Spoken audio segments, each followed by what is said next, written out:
Almost there.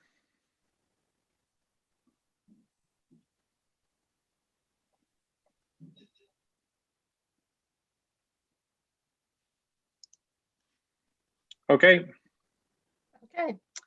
Okay. 1.0, convene open session, procedural business, 6 p.m. 1.1, call to order. The Equity and Social Justice Standing Committee meeting is called to order on March 10th, 2021 at 6:01 p.m. 1.2, roll call. Committee members to identify themselves by first and last name to formally establish quorum. Let's go in the order of our areas. Bill Mellinger, Trustee Area 1. Dana Ridlin, Trustee Area 2. Cindy Gardner, Trustee Area 3. Natalie Lindeman, Trustee Area 4. Jordan Zarate, Trustee Area 5. Wonderful. 1.3, Pledge of Allegiance. We'll have that led by Jenny Haberlin. I have a flag here. All righty. I don't have a flag in my home, but we will go with it. Okay, right hand over your heart. Ready, begin. I pledge allegiance to the flag to the flag United States of the of United America States of America and to the republic for which it stands, stands one nation, one under nation, God, under God, indivisible, liberty and with justice liberty for all. and for all. Okay, 2.0, adoption of agenda. 2.1, proposed revisions and deletions. Are there any? 2.2, proposed addition of agenda items pursuant to GC 54954.2 B12. None. 2.3, proposed adjustments in the order of business. None. 2.4, adoption of the agenda. So moved. Cindy? Seconded. Jordan? All in favor? Aye. All opposed? Motion passed unanimously. 3.0, organization. 3.1, election, selection of chairperson and secretary. Let me say that we are going to need somebody, one of the committee members, to be our secretary and be able to take take minutes. With that, positions: 1, selection of chairperson, call for nominations. Does anybody wish to nominate anybody? So Dana, Yes. maybe it's a point of order, but Yes. I'm willing to offer to be the chair because of jobs that everyone else has, but I'm not sure about the process. So Okay, I will move I move for Bill Mellinger to be chairperson. Second. Okay, so discussion. I'll start out by saying I think Bill would do, I think everybody would do wonderfully. All of us I know have crazy busy schedules, so it's more a matter of who would be able to put the time into it. And with Bill volunteering that he would be able to carve out some time, I think that's wonderful. Does anybody else have anything to say? I appreciate you stepping up, Bill. Thank you. I mean, to be honest, I mean, we're all collectively going to make the decisions on like what and tell him what to do, not tell you what to do, Bill, but you know what I mean. And so, I mean, it's not, we're collectively going to give you input and direction. We're going to take direction and you just need to run the meetings and carry it out. So, oh, apparently I need to speak up. Michelle says speak up. Okay.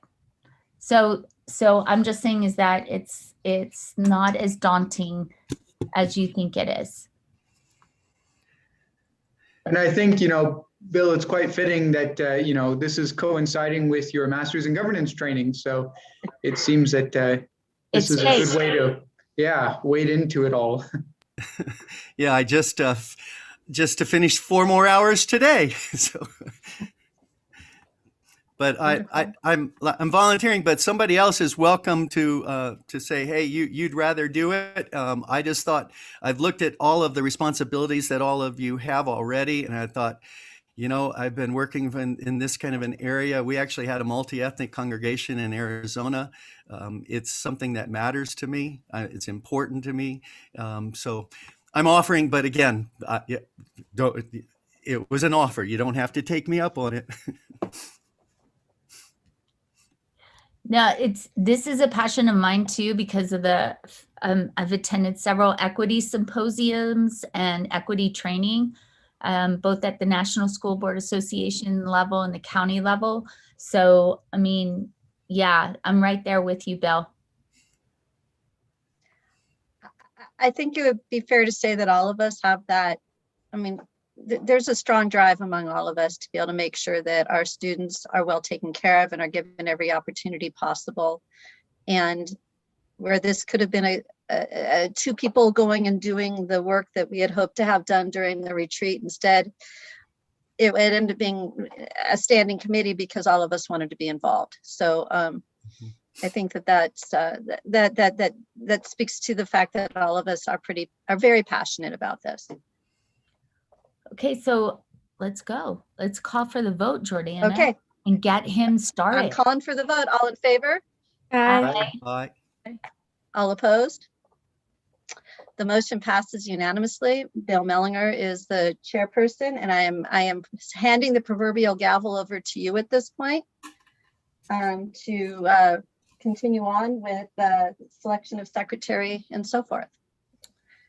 Okay, then here we go. So we are still at 3.12, selection of secretary. Now I'll call for nominations for secretary.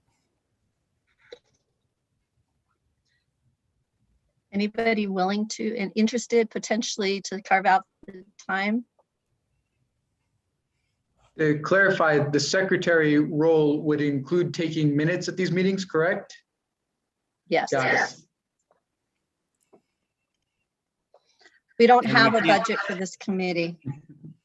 And we can't Was have that- anybody else that comes on to actually take those minutes for us. It's gonna have to be one of the five of us. It's one of the things that frankly, everybody is wearing a lot of hats.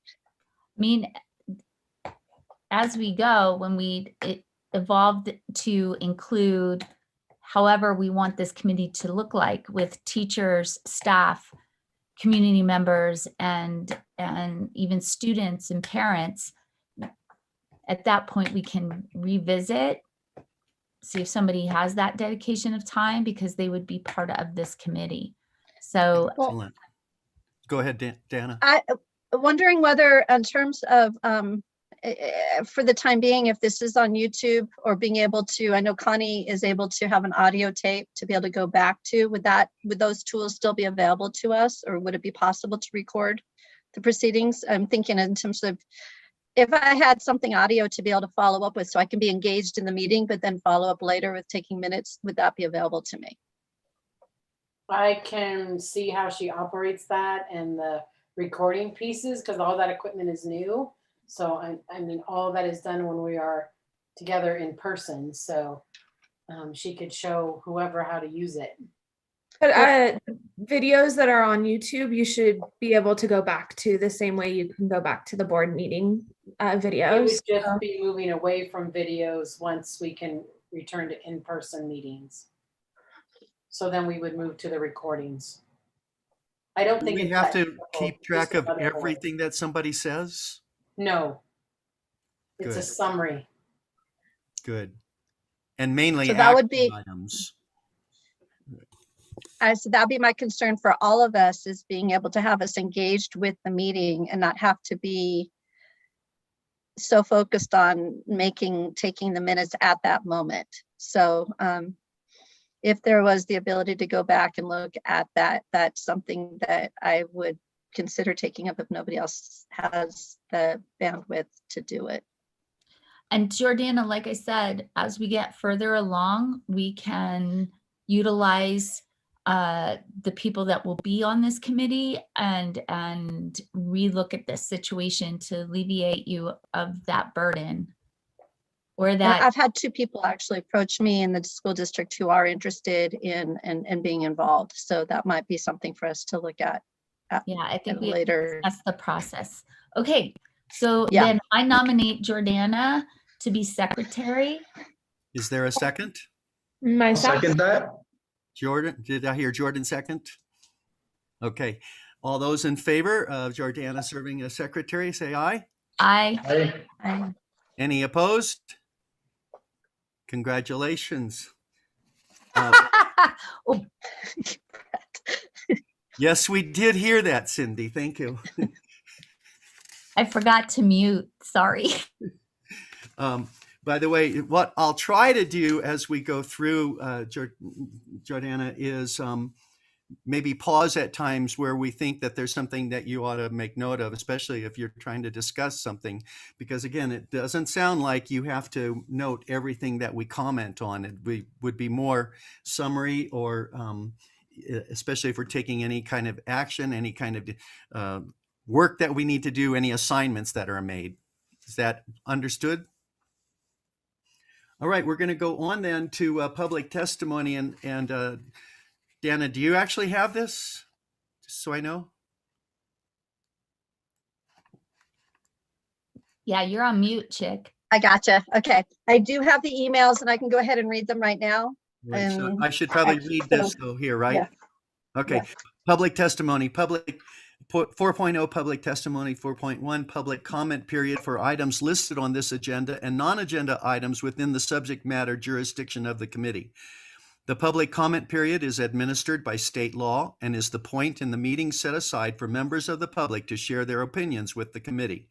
Open meeting laws do not permit the committee to engage in dialogue or answer questions. Though it may not take action on non-agenda issues raised at the public comment period, the committee, for example, may refer any matters to the superintendent for review or take action to direct staff to place a matter of business on a future agenda. Due to the modified meeting procedures during the COVID-19 coronavirus pandemic, if a member of the public would like to address the committee on agenda and non-agenda items within the subject matter of their jurisdiction, an email should have been submitted to Jordana Ridlin by noon today. Written comments will be read aloud and are limited to 5 minutes per item. The board limits the total input time for items within the same subject to 20 minutes. 4.2, public comments. And Jordana, if you'll go ahead and read that, if that's okay. This time, absolutely. So I've got two public comments and I'm going to read them in the order received. So Equity and Social Justice Committee for March 10th, 2021. Good evening to all. I have lived on this mountain for 45 years. I've been involved in the school district as a parent, employee, and community member. I was on the Transportation and Facility Committee in the 1980s when school enrollment was steadily increasing. I saw the building of GVE and Lake Gregory Education Center. I saw the selling of Maryton, the closing of GVE and LGE. I began attending school board meetings in the 1980s. I've been on school site committees at different schools as parent and employee.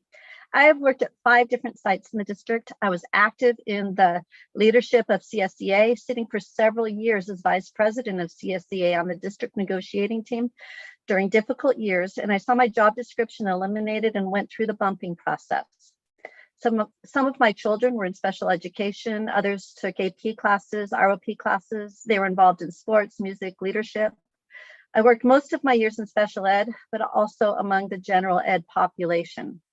After retirement, I continued to sub in the district as well as be on the SPAC and LCAP committees.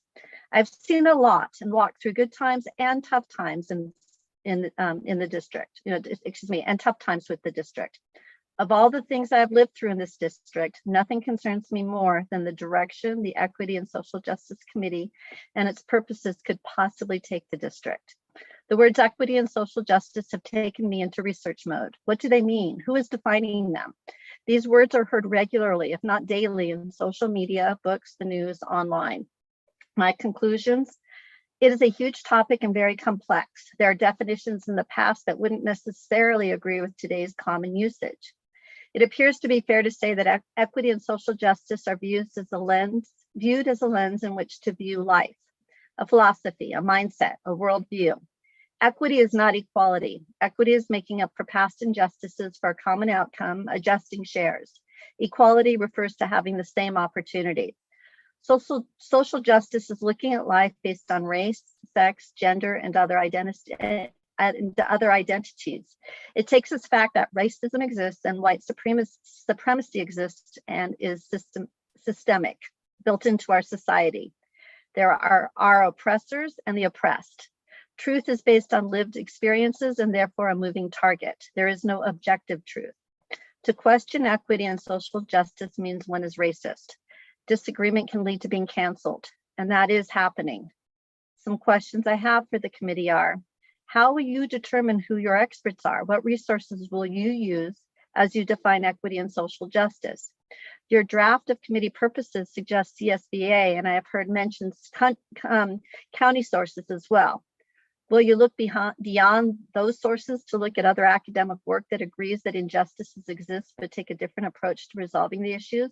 Will you look at those who don't believe injustice is embedded systemically into our society?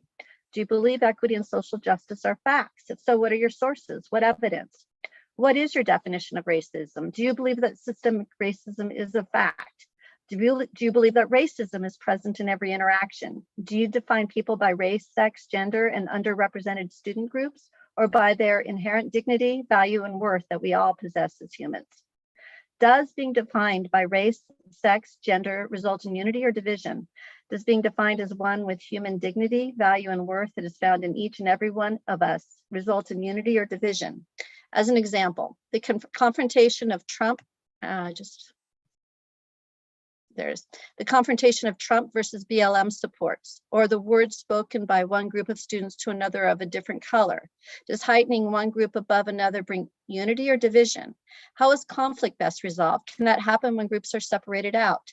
Do you see one another as humans first and members of certain races second? Theories are often good on paper, but bring disaster when implemented. Do you believe the issues of race, sex, and gender can be resolved through conversations and listening to one another to reach shared goals and common vision based on societal values that are held in common regardless of race, sex, or gender, with the foundation of human dignity, value, and worth within all of us? What is more important, shared goals or race? You are a divided group. The vote of the 2020 board was 4-1 to establish this committee. What would that vote look like today? Do you have shared goals? It appears that you all want to look at injustices in the school district based on race, sex, and gender and other identities. Are these the only injustices? Do you have a common vision? There wasn't agreement regarding how to approach these issues at your September 10th, 2020 board meeting. Are you open to researching different approaches? Academic work outside of CSBA and the county? What direction will you lead us? What happens in the school district affects the entire community. Difficult conversations do need to happen. Freedom to express a variety of viewpoints while feeling safe to do so is important. Could that be stated as a guideline for the committee? There are many more questions to ask, perhaps at a later date. One last question. What would you do if a student of color or sex or gender said they were offended and hindered in their education because the high school mascot is the Fighting Scots?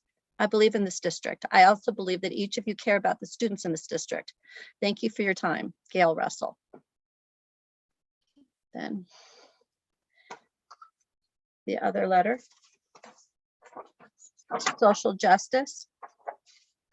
I'm currently a teacher for the Rim School District and a past coach for over 30 years. Most people do not know that I grew up poor and at one point had to work at lunch in the elementary lunch line so that I can get my quote free lunch. Luckily, I had some great coaches at RIM who helped me complete my high school university requirements to go to college, and doing that with a 2.57 GPA. I barely made it. Having a sport was everything for me. Many kids, and particularly those kids who get passed over, are often only at school for belonging to something that is bigger than themselves. Sports and other activities like band, shop classes, and drama connect with kids on a real level. Here are some things to consider when it comes to social justice. The current grading system is old, and I think it needs to be changed. When a kid is in class, they are likely learning something just by being there. But when the focus is on grades, many kids will check out if they see their grades slipping. Why can't they get credit for just showing up? Maybe a minimum grade policy with a minimum attendance requirement and some kind of policy for all assignments complete. This is just one of many possible options. Also, please consider changing the probation requirement for participation in activities to a year-by-year basis instead of the freshman year only one that is now in place. Most schools do a year-by-year consideration so that every year encourages participation in activities. We also need more ROP classes. RIMS ROP teachers are amazing and our program is outstanding. These are classes that are super applicable to real life and these teachers do a great job. We used to have construction as an option in the ROP program. This was a great way to teach kids how to build houses, which is a good skill to have and it would be welcome for our community. These options teach kids about real life trades. Lastly, we need a system so that students can turn in late work after the quarter or semester so that they can improve grades and participate in sports or other activities. I'm really tired of those who think it is our duty to hold kids to a standard they are not used to and at times ill-equipped to get the work completed. Thanks for your time. Sincerely, Scott Kraft.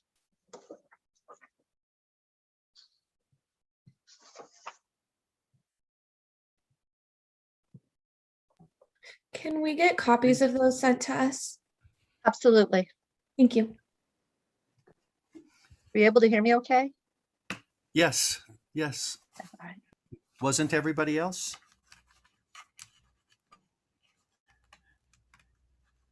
Okay, setting direction. Our next item is 5.0, 5.1, organization of meeting calendar, times and frequency. What thoughts have you had about times for meeting and frequency of meeting?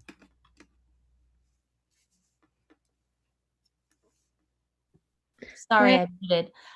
So here's what I was thinking is that maybe what we can do is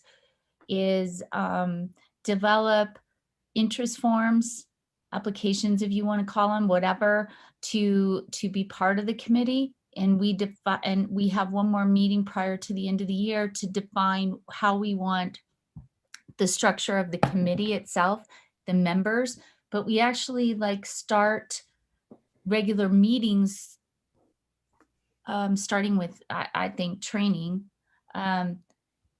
after the first of the year, after the first of the school year, like in September. The reason being is that it's crazy right now, reopening schools, end of this school year.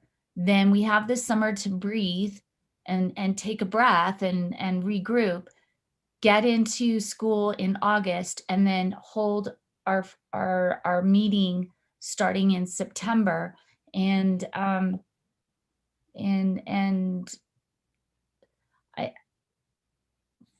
I don't know, do we want to do it once a month starting at that point?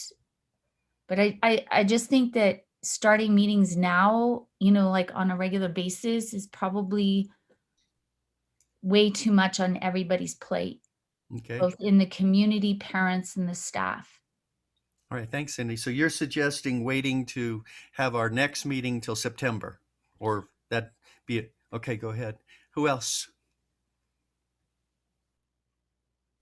Well, my recommendation was when we start meetings to do every other month, again, as to not overburden what we're all already doing. I would like us to have time in between to do our research and find out the information we need to find out, bring quality work back to the group. And monthly meetings, so bi-monthly was going to be my suggestion. I don't know. The start date. Yeah, Natalie, I'm okay with that too. Okay. And I just think that we should start in September. I think it's a lot to go by. I think in the interim, though, we can look to, so that we can hit the ground running, so to speak. We can have some kind of process for getting, how many people do we want on from staff, teachers, and classified? How many community members? How many students? How many parents? And we define that so that way in September, if we start out with literally A team. training, we are all collectively in the same meeting, so we don't have to stop and start and go back and stop and start and go back. So defining would really be another action item then, right, Cindy? Right, so maybe what Might we be could do good. to It have, might- I'm sorry. I'm sorry. I was, that's why I'm suggesting maybe one more meeting, maybe in June. Just so that we can, between now and June, develop the ability to, or May, but have some way to be able to say, this is the application, we're sending it out, this is the way we're sending it out, this is where we're collecting the information. Well, it seems like we're putting the cart before the horse a little bit in terms of, we have down for agenda item 5.3, defining the committee's purpose. So what we're in right now is the calendar. So, But well, the reason why I'm saying all of the other stuff is to look at not starting regular meetings like every other month until September. I like that. So that's that. So with that, But starting I in think that- September and I think that, but what I think though is that we need one more organizational meeting, sometime us collectively, this committee. That's exactly what I was about to say, Sydney, was that I think that we shouldn't just wait till September, but that we ought to have at least one more meeting before September to organize. So Jordan, what are your thoughts? Sorry, my internet seems to be catching every little bit.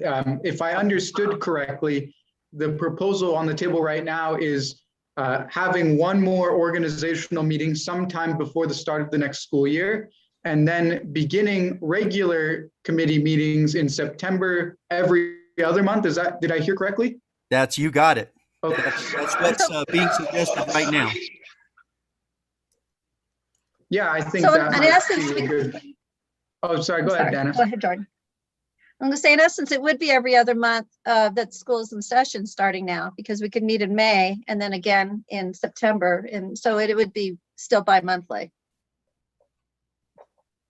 The only thing that I would just mention is that we originally set an expectation that this committee would report to the board quarterly, every 3 months. So I'm not sure how that meeting schedule will work out. It might end up that we have one meeting in a quarter or maybe 2 meetings in a quarter. I'm not sure how that timeline will work out there, but that was something that we did set as an expectation. Is that okay? Are there expectations like that are written down somewhere, Jordan? No. It was just a discussion. I think that was a discussion. Yeah. Yeah, You're in the right. That minutes. wasn't been established. Right. And so in the organizational meeting, we can establish that Right. report out. Natalie, That what makes other sense, thoughts? yeah. Do you have anything? No, I'm on the same page as everyone else. We're good. Okay, can I ask, if you don't mind, Michelle, how does that work into a schedule? I'm not looking at our calendar right now, but how's that work in for you guys even? If we were to have another organizational meeting like in, let's say, May, just throwing that out for the moment, and then starting in September? I think that we have a lot of meetings in May and June. I think that every other month, if it was aligned with the months we don't have a workshop, because many months we have workshops. So if it was a board meeting, a workshop, and the next month was a board meeting in the committee, then it would keep our commitments consistent. We don't have we don't have a workshop. At home. Sorry, we don't have a workshop in September. So there you go. And it looks like we have 3 workshops in May. It should be meetings. Okay, I'm just looking. So there's the LCAP board. Okay, but they're all probably at the same meeting. LCAP board discussion and budget priorities, board self-evaluation, and superintendent evaluation formal in the closed session. That's all in May. Yeah, you're looking at the governance calendar, correct, Bill? Yes. Yes. So that's the topics for the May board meeting. Okay. But there will be a separate meeting to do superintendent and board evaluation. There should be 2 in May. Yeah. And then June, you've got more budget adoption, right? Yes. Right, but I think that Michelle, is this something that can be done during the retreat? I was just going to suggest that, Bill, is maybe we add this to the retreat. So can it be done there, Cindy? Is it? Yeah. Yeah. They We could can- be two separate meetings there. Yeah, one is the Two board separate- retreat and one is the committee meeting. So we would just figure that time out and how we want to do it. But yeah, we could do it on the same day. How's the board feel about that? Yes, yes. I would Yeah. also just say, if we do plan, I agree for all of the reasons, even if we wanted to start sooner, I think we'd be hard pressed to find support from social justice experts or equity, experts of sorts, whether it's from CSBA or not. Just with so many schools reopening, I suspect everyone will be really busy and focused on their own school reopening. So I do think, although the timeline is long, it does make sense. And it doesn't mean that we can't be researching. I think if anything, it means that we come to our September, our first meeting, better prepared or more well-researched than before. Right. And we can reach out to we can discuss at the retreat what kind of well, that's a whole different thing. Okay. Yes. Okay, so here's what I'm hearing. We're gonna use the workshop as our next meeting. We're going to start in September with every other meeting, every other month. Do we need to actually have a motion? Go ahead. Wait, the retreat is our next meeting, not Yes, you had said the workshop. You would say the retreat is our next meeting. I'm sorry. I'm day of the calling retreat, the right? retreat the workshop, but you're right. Okay, So the retreat in July, we will include working on details at that time, and we'll start with meetings in September and then meet every other month. Now, do we need to have a motion to do that on this item? Good. So I'll entertain a motion. I'll be the first. Thank you, Natalie. And is there a second?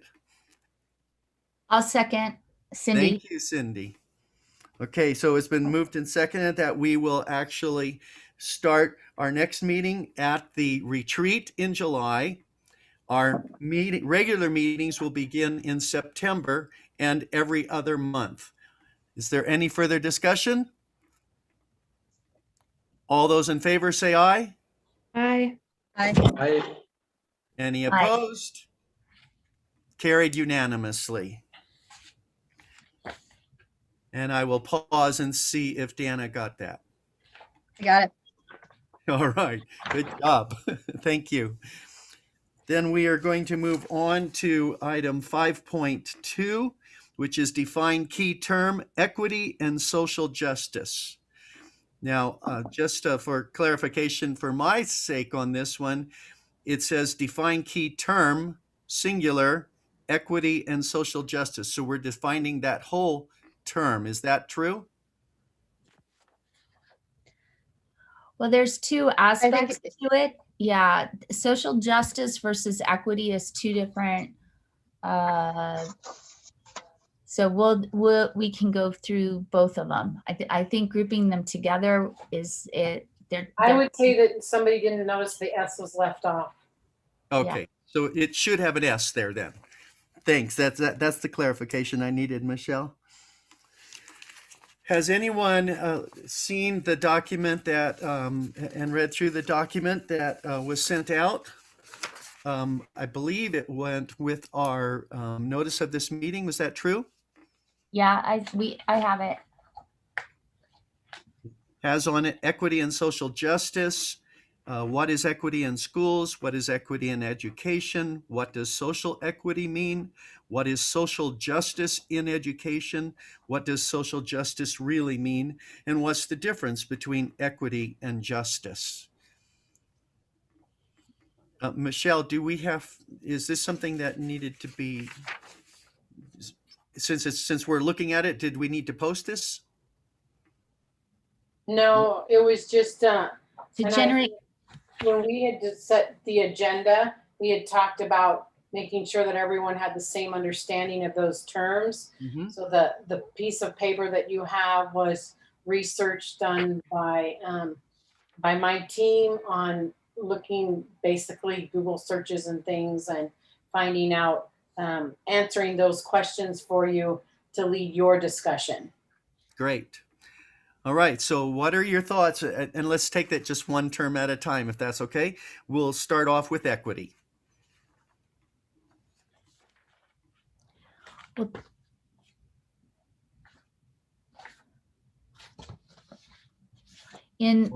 okay, so in everything that I read, which included CSBA documents, CSBA documents, and other documents, one of the biggest things that is reflected in this definition of equity, it is concerned with fairness. The other part of that is inclusion. And Ethan, sorry. fairness and inclusion. And so I think we want to make sure that we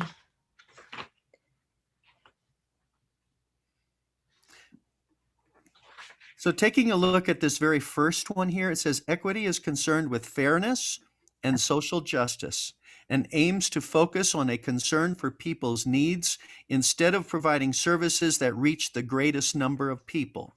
The equity paradigm promotes investing in the transmission of services to people who need them most. and when they need them. That's what you would adjust to that? I would add that, who need them most when they need them. I have a problem with fairness, and brings to mind the LCFF in terms of in thinking about fair, there's a judgment that goes on in terms of what perceived need is for those target groups. So I would lean more towards equity in taking the focus of having access to all, for having access available to all, to whatever services, so that their backgrounds are not keeping them from being able to have access. But that deals with fairness. So let me read this next statement and see maybe if it fits us better, because it may use some of that thought that both of you are saying. Equity in schools is the answer to supporting every student, not just those from disadvantaged backgrounds. When schools provide their students with resources that fit individual circumstances, the entire classroom environment improves. Not only that, but the importance of equity extends to our society as a whole. I like it. What did you say, Dana? I like it. Oh, okay.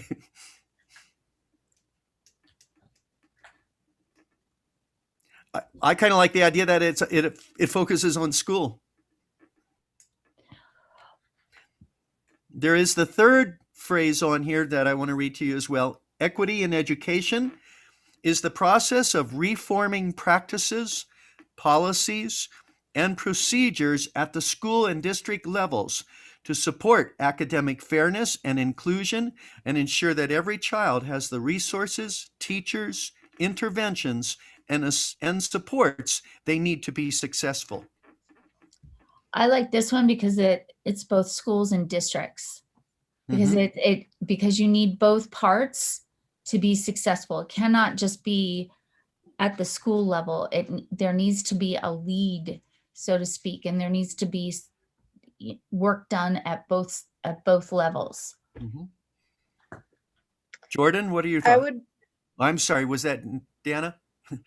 Go ahead, Jordan. I want to make sure that one of my goals always when we're doing something like this is make sure that everyone participates and gives their saying. So. Thanks, Bill. Sorry, I'm having a bit of a hard time hearing some of this, so I'm trying to pull through it all. Out of the three statements that I believe we heard, the last one is one that I think is pretty resonating in terms of its relationship to schools and districts and in its relationships to serving every student's individual needs. to ensure that each child is successful. I know that that was a big discussion at our last board retreat. And I think it could serve well, as a definition here too. I would, Natalie? I which would suggest, I'm sorry. Go Oh, ahead, I Dan. would say the part that I enjoy most about it is the honoring that it's a process of changing things, of reforming our way of doing it. And that's what I'm connected most with in that third definition. Okay, Deanna? I would suggest a couple of modifications to then I'd be happy with it. Instead of, I would prefer it to say, instead of academic fairness, to say academic success. And then, for the final words, instead of that every child has the resources, teachers, interventions, and supports they need to be successful, I would say they need to thrive. Well, out of curiosity, you mentioned it, I think, in the first and this third statement here. What's the concern with the word fair or fairness? Because I feel like with fairness, you have unequal divvying of resources based on perceived qualities in the individuals. I think that's exactly what equity is, though. It's not providing equal amounts to each person. It's providing the amount needed. Some students might need more and some might need less. And that's really the distribution or the difference that we're talking about between equity versus equality. It's not providing the same, it's not providing every student the same stool to see over a fence. It's providing each student a stool that allows them to see over the fence. But we're deciding what size stool they need, and we may not necessarily know the whole story. Well, yes, absolutely. It is our responsibility to do assessment in that and determine what they need. If we're not doing that, then we aren't reforming our practices to meet those needs. Yeah, and it's not just academics. I think that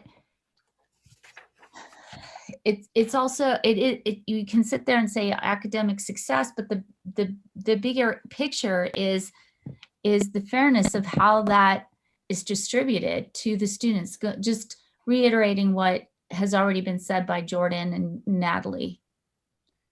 I think that's a really key word, is fairness and inclusion.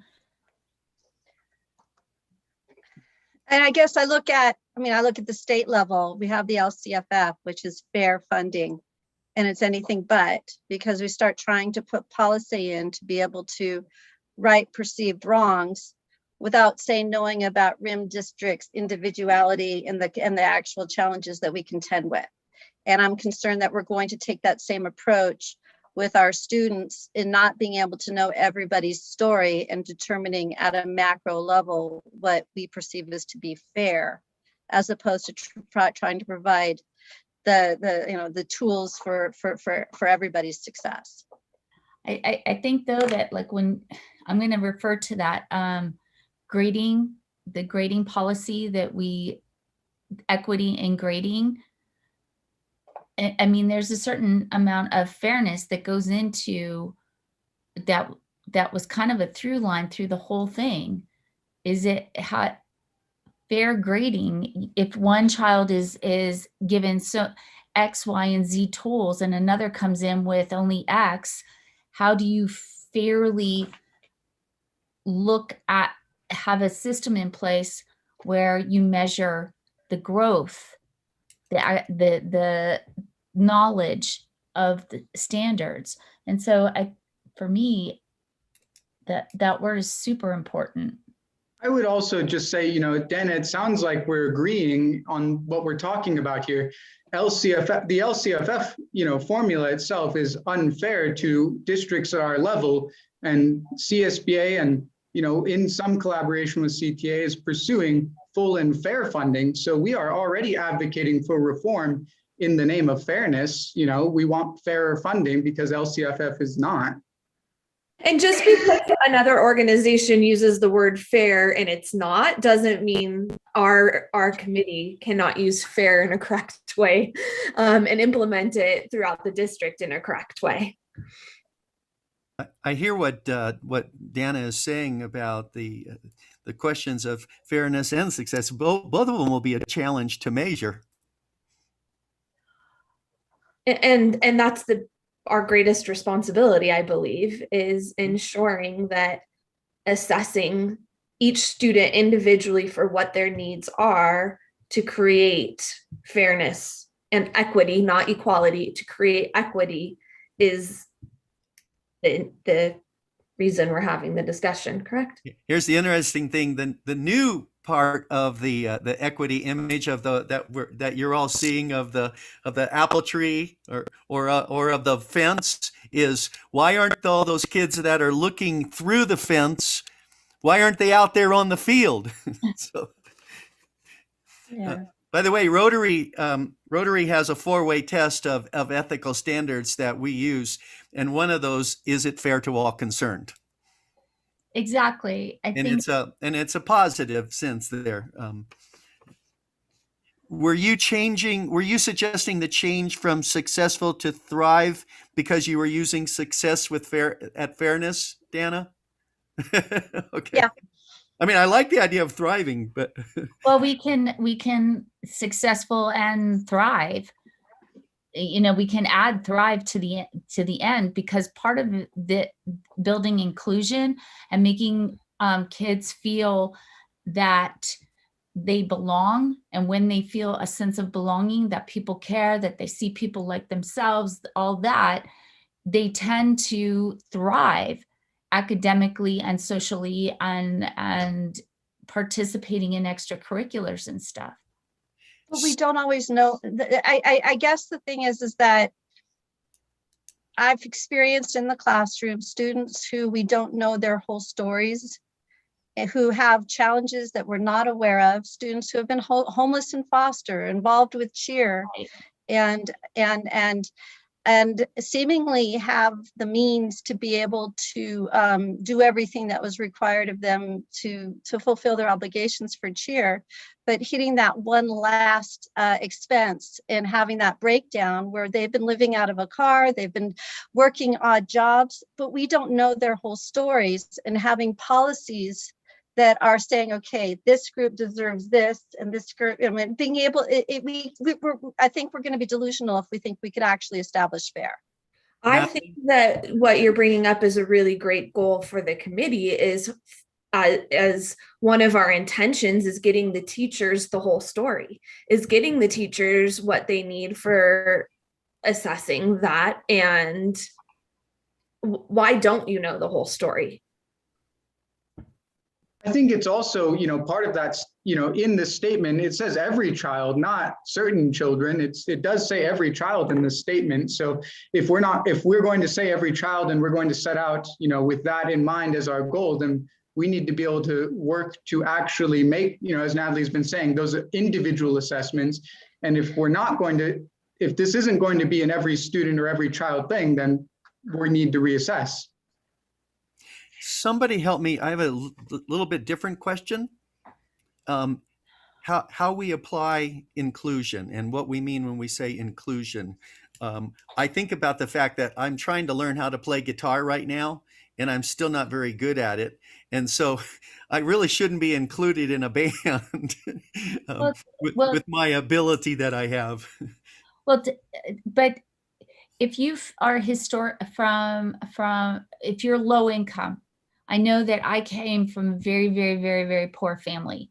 Me too. We were on welfare. Yeah, same here. And so what is the idea of how you reach out to low income students to feel more a part of their education and their campus? How do you, whether it's through, I was listening to one particular equity little blog thing and pod thing, and colleges have set up these, I don't want to call it a club, but these groups for Black students where they are interacting with people that have the same experience as they have had to be more successful, and they share resources, and they feel like, okay, I feel part of this to get that allows me to feel more belonging on this campus and be more successful on this campus. So there's a lot of ways to address inclusion. It's not just, it's So that's why I'm a asking, what do we mean by inclusion? I think that's part of the whole, when we're going to go in depth in these discussions and this training, that's what's going to be the exciting part, is what do all these layers mean, and how do we address, whether it's through programs or whatever, that have student groups feel more inclusion in their education, in their classroom, on their campus, in society, in planning their post-secondary life after high school. So, I mean, that's a whole deep conversation that allows us to open up that possibility to better. Okay, Natalie, I'm going to pick on you. What does inclusion mean to you? Well, so it's interesting because two of the things when we were talking about that Gail had mentioned in her letter, there were a lot of marvelous questions, and I could only write down a few of them. But one of her points was, is what we're doing going to result in unity or division? And inclusion for me is that unity. It's bringing everybody to feel like they're part of the school, part of the culture, part of the community that we're creating. And that ties with what Jordan was just highlighting about the definition that we were giving of equity, is that it is all students. It's not creating a greater division because we're lifting them up higher than the students that maybe don't need support. You know what I mean? It's creating the goal is the unity, and it, I don't know where else to go with that, but just I hope I'm explaining myself well. I think that well, I like how you're pointing out that it's about unity too. It's welcoming. The inclusion is being welcoming, and is being our job is to be welcoming so they could feel included. I just know I shouldn't be included in a band right now with my guitar ability. So that's wanting to know that that's not what we're meaning. Right. Well, and maybe you need some equity to get you up to par, so then you could be included. Not so many board meetings so I can practice more. No. Okay. So are we ready like that inclusion isn't. Go, Dana. I really like the inclusion part of it. Okay. Are we ready to vote? Are we ready to have a motion on this statement? Equity in education is the process of reforming practices, policies, and procedures at the school and district levels to support academic fairness and inclusion, and ensure that every child has the resources, teachers, interventions, and supports they need to be successful, period. By the way, aren't teachers resources or not, Michelle? Michelle, are teachers resources? Sure, teachers can be resources. Okay, just wondering. Okay. I like adding successful and thrive. And do we want to remove academic fairness? Or leave academic fairness and add something else? I think we leave academic fairness, because the whole point is that when our students literally are in the fall of their senior year, we've given them the tools to be successful and thrive after high school, whatever their decision make is, whether they want to go to a trade school, directly into the workforce, or to college. Have we given them the tools to make good, informed decisions based on what they want to do in their life. And I think that you have to throw academics in there because that also leads to other discussions.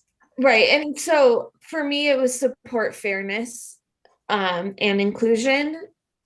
That doesn't eliminate academic. It just leaves space for more. But maybe we need to be specific. That's fine. I don't think we need to be Okay. specific. I think that we do because there's so many layers to academic inequities that we really and academic fairness ties directly into our LCAP. I mean, it really does correlate really well to LCAP, which is addressing those underserved student groups.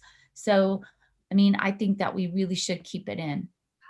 What would be the procedure to change this once we all learn more, and if we want to relook at the definitions that we're using? I think it'd be a simple action item on a future agenda.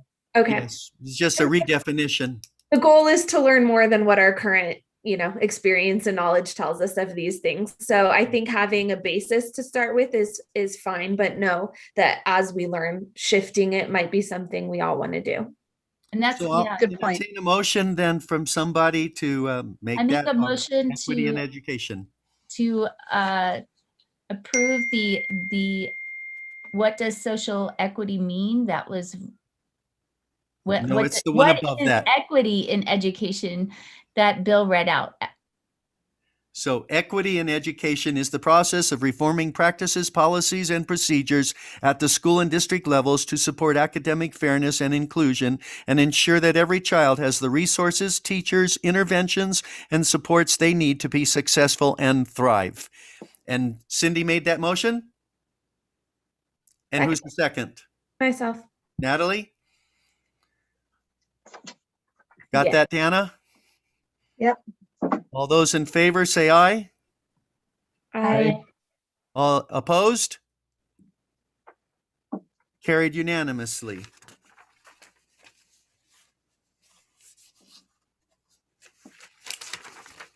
Then, what is social justice in education? We have basically two phrases here to look at. Actually, three, I'm sorry. What does social equity mean? Social equity is the active commitment to fairness, justice, and equality in the formulation of public policy, distribution of public services, implementation of public policy, and management of all institutions serving the public directly by contract. By contract? I think the of shouldn't be there. Anyways, the second one was, what is social justice in education? Social justice is concerned with achieving equitable and quality education for all students. Social justice includes a vision of society in which the distribution of resources is equitable and all members are physically and psychologically safe and secure. What does social justice really mean? Third one, historically and in theory, the idea of social justice is that all people should have equal access to wealth, health, well-being, justice, privileges, and opportunity regardless of their legal, political, economic, or other circumstances. Okay, I'm just going to jump in right here. What is social justice in education really is what we're getting at is equitable access to a quality education. And the other two just are really not specific to education and what do we want for our students. And I think that we really need to keep it tied to the students. And equitable access and opportunities is something that Jordana referenced earlier. And I think that that is absolutely correct. And the part about our kids being safe, psychologically as well as physically, that ties to bullying, that ties to our social emotional learning and wellness that we are really getting heavily into, you know, with Care Solace and SEL PD and stuff. And I think that it's very important that we say that we're going to give you equitable access to quality education in a safe and secure environment. So you like the second one? Yes. The other ones are just not going to happen for me. Okay. I like the second one also. And I don't have any more to add other than repeating what she said. So I won't do it. Dana, I want you to pause. Okay, what are your thoughts about the second one? I think I need to learn more about the subject, so I'm okay with that. So you're okay with it at this point in time? I like the word, you know, in terms of in education, it's like Cindy said, I like what's said in the last one in terms, but I'm sorry. I could go along with the second one, and I think I need to learn more about it. And Jordana, Gordon? you're Yep. absolutely correct, because as we stated earlier, as we learn more and as we get more in depth, these are going to change and then ultimately result in some kind of equity statement, you know, where we get to that point. Jordan? I agree with what Cindy's saying, and I also agree with Dana that, you know, we should all be pursuing further education on all of these topics, you know, listening to what everyone has to say. And I think I look forward to a point where we can come back and revisit definitions. And I'm really glad that this board is talking actively about, let's set some definitions today, but we're absolutely willing to admit that we're wrong, or that we need to adjust, or we've learned more, so we need to grow with it. So I quite enjoy that. And I think that's part of the spirit of what this committee should be, is recognizing, you know, growth and being okay with it. Okay, Jordan, I think I'm entertaining a motion from you that says social justice in, I'm adding the word in, education is concerned with achieving equitable and quality education for all students. Social justice includes a vision of society in which the distribution of resources is equitable and all members are physically and psychologically safe and secure. Was that your motion, Jordan? That is my motion. Thank you, thank you. And Natalie, second? Correct. I'll wait for Dana. That's fine. Go ahead. All those in favor say aye. Aye. Aye. Any opposed? Carried unanimously. I think that covers that part of 5.2. So if it's okay, we will move on to 5.3. Define the committee's purpose. I'm surprised that I'm just going to speak out of turn. I'm surprised that we didn't already have that before we got here, and that wasn't kind of at the beginning or even pulling us together. So I'm going to assume right now and expect to hear from one of you what you already thought the purpose of this committee was. I think this came out of us establishing an equity statement and an equity policy for the district. So is that the purpose of the committee? Well, we also talked about, so equity statements, equity policy. I think we also talked about equity training for the board and possibly PD, professional development for all. I think with that, it was one of those things, we didn't establish that was what the committee was going to do. It was ideas that we were going to explore. Right, but that's part of the purpose, is to explore that stuff, all of that. Wouldn't those be methods to accomplish your purpose, though, Cindy? A couple of things that you're saying, like equity training, that's a strategy. It seems like you want something bigger as your purpose. We did have a presented committee purpose, you know, when we were talking about the formation of the committee. And it's a little lengthy, but it's a lot of bullet points in terms of what is the purpose of this committee. And it started or read, developing and referring recommendations to the Rim of the World Unified School District Board of Trustees that includes, but is not limited to, and then the bullet points of, like Cindy had mentioned, developing an equity statement, developing a board resolution on equity and social justice, researching, reviewing existing bylaws, weaving social justice and equity principles into existing bylaws, creating a culture, that's inclusive, seeking out input and feedback from folks that we find out are underrepresented, or seeking input out from social justice experts or from equity experts. So those were all example bullet points from a proposed committee purpose that we talked about at our last meeting. And to make sure that we include the stakeholders on this journey so that we can create further buy-in, and really so it's not working in a bubble, but we're actually working within a group to do this work.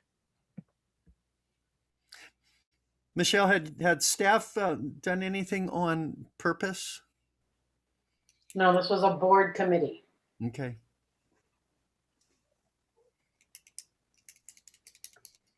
So Jordan, I'm just a little concerned. When you put strategies in purpose, that well, the purpose is learning. If you want to redo that, it's research and learning, because And then providing that information back. exactly. And letting the board do what they choose to do with it. Exactly. I would also say that, the very first part of that committee purpose, it doesn't limit us to only those strategies. It says includes, but is not limited to. So as we grow and define and evolve, we could also change these. Yeah. Okay. So read the beginning there again for me, Jordan. Committee purpose: developing and referring recommendations to the Rim of the World Unified School District Board of Trustees that includes, but is not limited to, bullet points of essentially learning activities or actionable items, such as reviewing existing policies that we have. Okay, don't laugh at me now. Okay, don't laugh at me. But since all of us are on the board of trustees, how do we make a recommendation to the board of trustees? Well, there you go. I don't know what to tell you. It's going to be redundant, but this is how we decided. We all wanted to be part of this committee, so we all are going to report to ourselves. And it won't be just us. Again, once that entire committee is established, and everybody's contributing to it, then Bill, during a board meeting, you're going to report out to the rest of the board what we have learned or what directions, recommendations the committee has given the board. Correct, Michelle? It might. I would say, yes, that's correct. But I also see the point of you're reporting to yourselves. So we're lengthening meetings and things by reporting on the same topic twice. I would also say that, this was set up, it's a standing committee. So as this board changes, none of us will be here forever. As this changes, the folks that are on this standing committee might be lesser, might not be the full board. And in addition, this was also set up to work, this committee doesn't have the authority to make decisions. We don't have that power. We can only make recommendations to the board, and the board as a whole can make those decisions. So I see Michelle's point. I see, in today's situation, yes, all 5 people on the committee are also on the board, but in the future, that might not be so. Go ahead, Dana. As a side note, when I went to the board president training and I was asking about this committee, and the trainers, like, we've never heard of a committee that is made up of the board. So, and they were asking me questions like, how are you going to do that then? It's like, that's what I was trying to get advice from you for. So in their experience with CSBA, they haven't seen this before. Well, and I think doing it the way, setting up the framework for it to work as a committee, how a committee should, irregardless of who's on it, is what we need to do. Because Jordan is very right, and we talked about this when we first set it up, is that, you know, we wanted to be on it, but actually at the time, one of our board members did not want to be on it. So that's an example. And in 2 years from now, there might be 2 or 3 who do not want to be on it. And we still have to set up the framework for it to be successful in a long-standing committee reporting to the board. Because we wanted the longevity of it. We realized there's no end date to this. We want this to always be a discussion amongst our district, if possible. So the one good thing, Bill, though, is that if we're reporting to ourselves, you as the chair will read out summary. And because we've already hashed it all out in committee, the board agenda, the actual regular board agenda, our discussion will be super minimal. Or you'll all become disagreeable. Or true, but I'm just saying is that there's the silver lining is that the board discussion in the regular board meeting will be, we won't have all these questions because we've all hashed it out in committee. So there you go, silver lining. So yeah, in my trying to understand it, because I was actually doing some research on this, on looking in the policies and all on committees that we have for the district and all, and there isn't anything that kind of spells it out with everybody on it. But I got thinking, this has to have other people. For example, we have, what is it? Todd or Jenny, what percentage of our students are Hispanic, Latino? Isn't it 30? Oh, I know the high school, which is like around 30. Is it like around 38%? I don't know. I'm not going to speak because that number's in my head. Give me a couple of minutes, I could check. Good. While you're Because- checking, as a point of order, we had down the meeting was going to take a half hour, and I'm concerned for, especially for Michelle, Todd, and Jenny and Mark in terms of, actually, I don't know if Jenny's still involved. Is Jenny that we're, had to log off. yeah, so just in terms of us, So I think that Jordana, you're correct. Why don't we just go with the definition of purpose that Jordan read out, and then we can, it can be a fluid situation as well as we learn more, as we dig deeper, as we dive deeper, and then just like the definitions. And Is that a motion? yes. And then Bill, in terms of your So I'm question, going to ask you to pause, Cindy, because we're going to try to speed this up. So you're making that motion?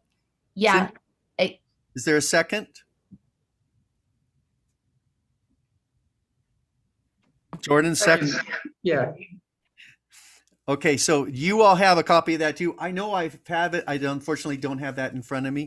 But so is there any further discussion? I'm just, the only point I was going to say is answer your question in terms of the makeup of the committee. That can be done at the board retreat with the information that you just asked for, which is the Hispanic student population. So that's all I was going to say, is we can address that at the retreat. Yep, thank you. Okay, all those in favor then of the mission as Jordan, as you all have it, I believe in hand, and as Jordan read it, say aye. Aye. hi, All those opposed? I'm going to abstain. And one abstention. Okay. So that's 4 ayes, 1 abstention to Dana.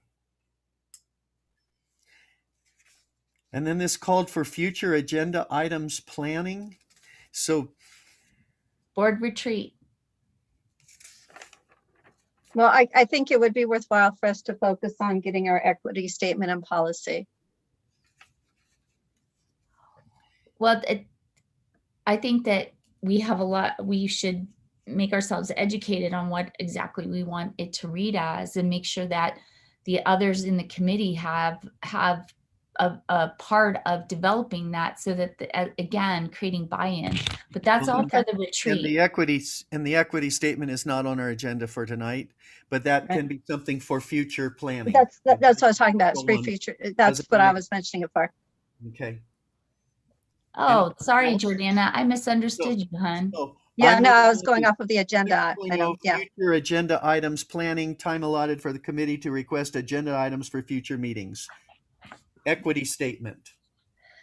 Well, that should not be on the board retreat.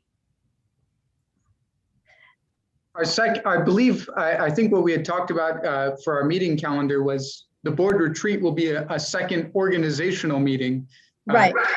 Establishing an equity statement or, something that would be part of the regular board meetings after we've been able to bring in experts from, the spectrum. Yeah, community members to it. But it's Thank still a future agenda item. Yeah. Yeah. Anything else that you want to put down here right now? I'm seeing one no. And we were really clear in our organizational that we're going to determine applications and set how many numbers, specific numbers of how many we're going to put on the board. And Or the and- who's. It may more be about who do you need to make sure you have on there. exactly. Establish those parameters. Todd, did you come up with the number of Hispanic students we have or percentage? We have a 39.3% Hispanic population for last year's data. Oh, see, I was pretty close. I was thinking 40, so thank you. Good job, Cindy, and good job. Thank you, Todd. Appreciate that. So if there's nothing else for future agenda items, then future meeting dates, we've already determined that our future meeting will be at our retreat. I entertain a motion to adjourn. I make a motion to adjourn this meeting at 7:16 p.m. Second. Who was second? Was that Natalie? Natalie. Yep. Okay. All right. The meeting is, we have to vote on that. All those in favor, say aye. Aye. Any opposed? You want to vote on that, Todd, even though you're a non-voting member? Good night, everybody. Good night. Good night. Thank you. Meeting adjourned. Sorry for going so long. I've failed already.